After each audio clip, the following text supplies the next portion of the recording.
आज तो सुबह सुबह पहुंच गए जुंडला गांव में मेरे बुआ के यहाँ। तो राम राम जी सारे ने। सवेरे सवेरे 4 बजे में लिया हथियार और ये खड़ी थी अपनी गाड़ी बाहर। चारों तरफ हो रहा था अंधेरा।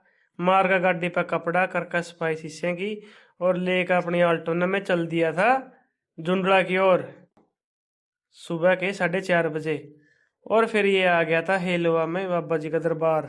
यहाँ भी अपने मत्था टेक कर गाड़ी अपनी कर दी थी अगर रवाना। और 1.5 घंटे के सफर के बाद मैं पहुंच गया था सीधा जुंडला गांव में। और पहुंच गया मेरे बुआ और का। ये भी उठे थे फुप्पा और भी जाकर गेट खुलवाए मैंने। और ये मेरे बुआ और का घर भी तैयार हो गया था और उनकी गाड़ी खड़ी थी दोनों बाहर।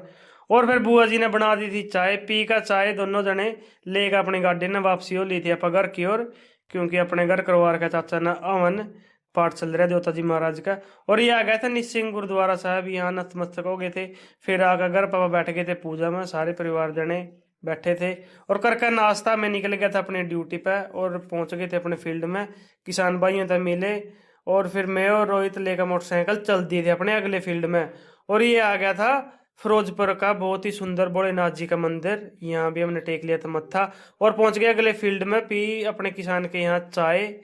पी का चाय मिलकर अपने किसान ने हम पहुंच गए थे फिर गिरधर मिष्ठान भंडार पर। वहां जाकर फिर अपना दोपहरा खाया खाना छोले समोसे करवा लिए थे। और फिर पहुंच गए थे अब अपने दुकानदार के यहाँ। मिलकर दुकानदार था शाम के टाइम पहुंच गया था मैं घर। घर जाकर मिले शिवांगी था ये सारे बालक हो रहे थे खट्टे चाचा और कनी काम लग रहे थे स्कूल का कारण। और फिर श्याम ने संध्या आरती कर दी थी पंडित जी ने शुरू। और ये शिवांगी भी पूरी जोश मारी थी ताड़ी लग रही थी बजान। और सारा परिवार इकट्ठा होकर बैठ गया था। और ये पंडित जी गाने लग रहे थे आरती लेकर यहाँ था प्रसाद। और मैं चल दिया था अपना छोटा हाथी लेकर पापा गया थोड़ा काम।